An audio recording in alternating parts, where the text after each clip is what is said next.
ಈ ಕಡೆ sir sir Hariprasad ಭೇಟಿಯಾಗಿತ್ತು. ಇಲ್ಲ, ವಿಶ್ ಮಾಡೋಕ್ಕೆ ಬಂದಿದೆ. ಸ್ವಲ್ಪ ಹೊರಗಡೆ ಹಾಂ ಸರ್. ಇಲ್ಲ, ವಿಶ್ ಮಾಡೋಕ್ಕೆ ಬಂದಿದೆ ಸರ್ ಸರ್ ಸರ್ ನಿನ್ನೆ ಅವರೆಲ್ಲ ಪಾಪ ಬ್ಯುಸಿ ಇದ್ದರು ಸ್ವಲ್ಪ.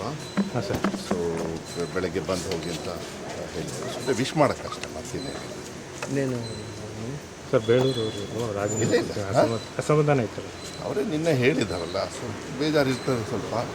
ಅವರು ಹತ್ತು ಕೇಳಿದ್ದಾರೆ, ಏನು ತಪ್ಪೇನಿಲ್ಲ. ಎಲ್ಲ ಸಿಕ್ಕರು, ಈಗ ಅವರು ಮಾತಾಡಿದೆ ಇರ್ತದೆ ಪಾಪ. ಅವ್ರದ್ದು ಮನಸ್ಸಿಗೆ ನೋವು ಆಗ್ತದಲ್ಲ. ಸೊ ಅವ್ರು ಮಾತಾಡ್ತಾರೆ. ಸಮಾಧಾನ ಆಗಿದೆ ಸರ್. ಹಾಂ, ಸಮಾಧಾನ ಆಗಿದೆ. ಆಗುತ್ತೆ, ಆಗ್ಬೇಕಾಗುತ್ತೆ. ಅವ್ರಿಗೂ ಕಷ್ಟ ಆಗ್ತದಲ್ಲ ಪಾಪ. ಅವರು ಸೀನಿಯರು ಅಂತ ಹೇಳಿ ಕೇಳ್ತಾ ಇರ್ತಾರೆ, ಅದರಲ್ಲೇನು ತಪ್ಪೇನಿಲ್ಲ. ಅದೇ ಹೇಳಿದ್ರು, ಏನು ಪರವಾಗಿಲ್ಲ. ಅವ್ರವ್ರ ಹಕ್ಕು ಕೇಳ್ತಾರೆ. ಹೈಕಮಾಂಡ್ ನಿರ್ಧಾರಕ್ಕೆ ಎಲ್ಲರೂ ಬದ್ಧವಾಗಿರ್ಬೇಕಾಗ್ತದೆ. Okay okay thank you.